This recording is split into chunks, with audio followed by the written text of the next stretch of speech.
প্রধানমন্ত্রী মনে করলে পদত্যাগ করবেন স্বরাষ্ট্রমন্ত্রী। সরকার পদত্যাগের এক দফা ইসলামী আন্দোলনের সংহতি। পরিস্থিতি বুঝে ট্রাফিক সদস্যদের সড়কে দায়িত্ব পালনের নির্দেশ। জানাবো নোয়াখালীতে থানায় গুলি, আওয়ামী লীগের কার্যালয়ে আগুন। এবং সর্বশেষ জানাবো মাঠে নেই ঢাকার অধিকাংশ এমপি। এতক্ষণ শুনছিলেন সংবাদ শিরোনাম, এবার বিস্তারিত। তবে তার আগে অনুরোধ থাকবে আমাদের চ্যানেলটি সাবস্ক্রাইব করে বেল আইকনটি ক্লিক করুন। প্রধানমন্ত্রী মনে করলে পদত্যাগ করবেন স্বরাষ্ট্রমন্ত্রী। প্রধানমন্ত্রী চাইলে পদত্যাগ করতে রাজি আছেন বলে জানিয়েছেন স্বরাষ্ট্রমন্ত্রী আসাদুজ্জামান খান। শনিবার রাতে সচিবালয়ের স্বরাষ্ট্র মন্ত্রণালয়ের সভাকক্ষে সাংবাদিকদের ব্রিফিংয়ে এক প্রশ্নের জবাবে তিনি এই কথা জানান।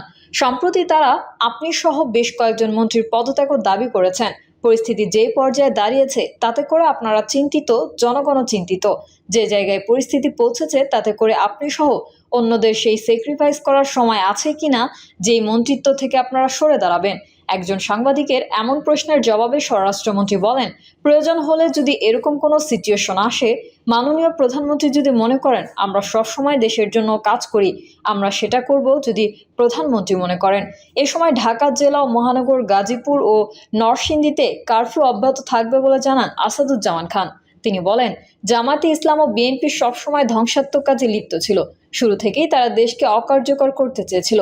যেই কারণে ছাত্রদের কাছে আহ্বান তারা যাতে লেখাপড়ায় ফিরে যান, কারণ তাদের সব দাবি পূরণ করা হয়েছে। এরপরেও যদি তাদের কোনো দাবি থাকে তাহলে প্রধানমন্ত্রী শেখ হাসিনার দরজা সবসময় খোলা আছে। মন্ত্রী বলেন, আমি স্পষ্ট করে বলে দিই, আমাদের শোকের মাস চলছে। 21শে আগস্ট গ্রেনেড হামলার মাসটিকে শোকের মাস হিসেবে পালন করি। বঙ্গবন্ধু শাহাদত বরণ করার পর থেকে এটা চলছে। সরকার পদত্যাগের এক দফা ইসলামী আন্দোলনের সংহতি। বৈষম্য বিরোধী ছাত্র আন্দোলনের সব কর্মসূচির সঙ্গে সংহতি প্রকাশ করেছে ইসলামী আন্দোলন বাংলাদেশ। সেই সঙ্গে দেশব্যাপী গণহত্যা, গণগ্রেফতার ও জুলুম শোষণের বিরুদ্ধে এক দফা তথা সরকার পদত্যাগের দাবিতে সোমবার বেলা 11টায় ঢাকায় গণমিছিল কর্মসূচি ঘোষণা করেছে দলটি। মুফতি ফয়জুল করিম বলেন, বৈষম্য বিরোধী ছাত্র আন্দোলন এখন শুধু ছাত্রদের মধ্যে সীমাবদ্ধ নয়, এই আন্দোলন জনগণের আন্দোলনে পরিণত হয়েছে। এই আন্দোলন বাঁচার আন্দোলন, অধিকার প্রতিষ্ঠার আন্দোলন, জালিমের কবর থেকে জুলুমের মুক্তির আন্দোলন। এই আন্দোলন বাঁচার আন্দোলন, অধিকার প্রতিষ্ঠার আন্দোলন, জালিমের কবল থেকে মজলুমের মুক্তির আন্দোলন। এখন সর্বত্র একই আওয়াজ, খুনি হাসিনার পদত্যাগ। খুনি সরকার লিয়াজো করে আন্দোলন দমাতে চাইলে জনগণ তা প্রত্যাখ্যান করবে।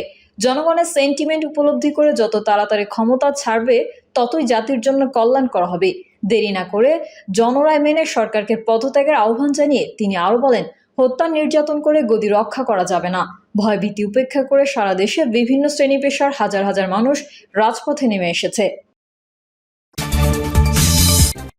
উপস্থিতি বুঝে ট্রাফিক সদস্যদের সড়কে দায়িত্ব পালনের নির্দেশ।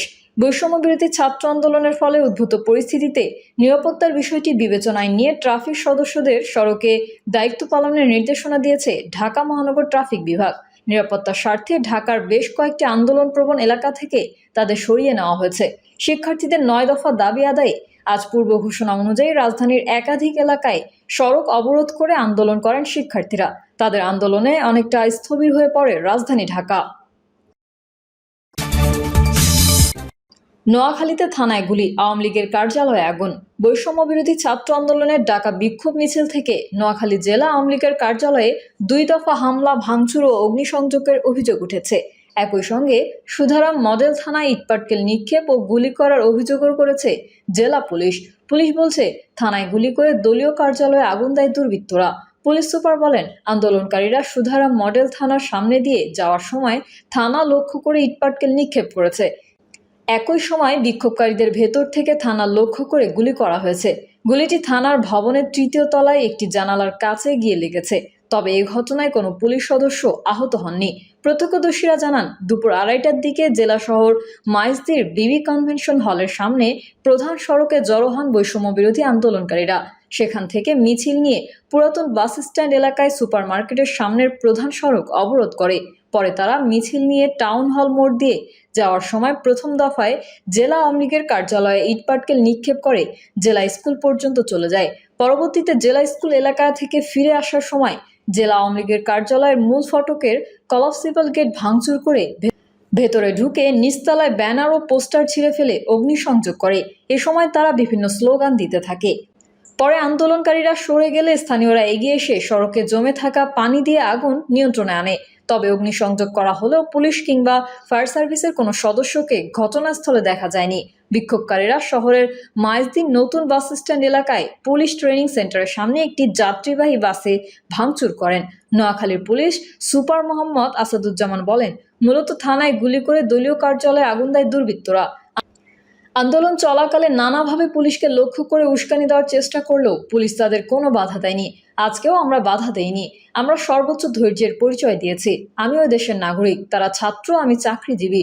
সুদারাম থানার মডেল থানা পুলিশের ভারপ্রাপ্ত কর্মকর্তা মীর জায়েদুল হক রনি ঢাকা পোস্টকে বলেন, গ্রুপ গ্রুপ করে আজকে মিছিল হয়েছে। পার্টি অফিসে আগুন লাগিয়ে ফেরার পথে আমাদের উদ্দেশ্যে তারা বলেছে, পার্টি অফিসে আগুন দিছি, যা নিভা। এছাড়াও ফায়ার সার্ভিসের সামনে হাজার হাজার মানুষ থাকায় ফায়ার সার্ভিসের গাড়িও বের হতে পারেনি। জেলা আওয়ামী লীগের সাধারণ সম্পাদক সৈয়দুল্লাহ খান সোহেল বলেন, কোনো প্রকার উস্কানি ছাড়াই আন্দোলনকারীরা আওয়ামী লীগের কার্যালয়ে হামলা চালিয়ে ভাঙচুর ও অগ্নিসংযোগ করেছে, যা উদ্দেশ্য প্রণোদিত। এ ঘটনায় অভিযুক্তদের বিরুদ্ধে আইনগত ব্যবস্থা নেওয়ার দাবি জানাচ্ছি।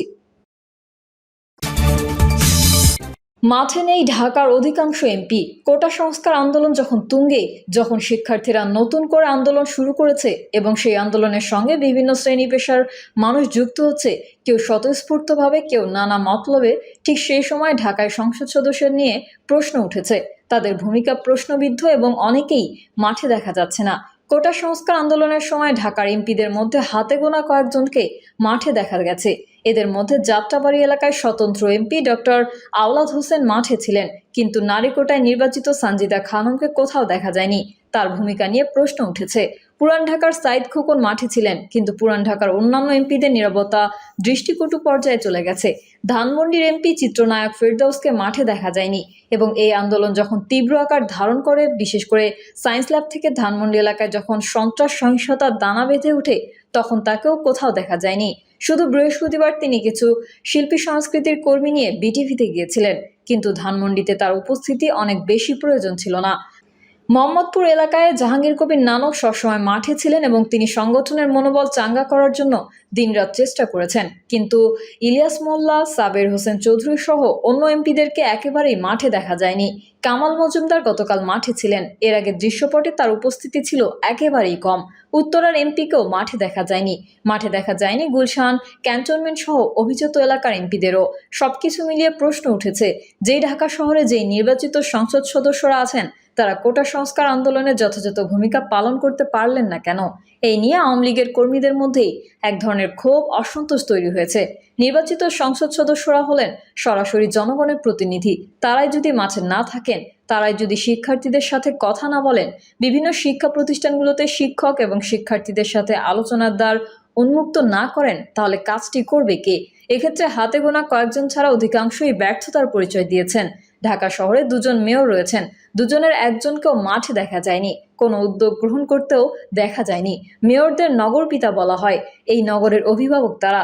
অভিভাবকরা শিক্ষার্থীদের সাথে কথা বলবেন না তো কে কথা বলবেন? শিক্ষার্থী, অভিভাবক, শিক্ষক তাদের সাথে কথা বলার ক্ষেত্রে মেয়ররা গুরুত্বপূর্ণ ভূমিকা পালন করতে পারতেন, কিন্তু দুই মেয়রকে এক্ষেত্রে শুধু নিষ্প্রভ দেখা যায়নি, তাদের নীরবতা দৃষ্টিকটু পর্যায়ে চলে গেছে। দক্ষিণের মেয়র শেখ ফজলে নূর তাপস গতরাতে দেশের বাইরে চলে গেছেন।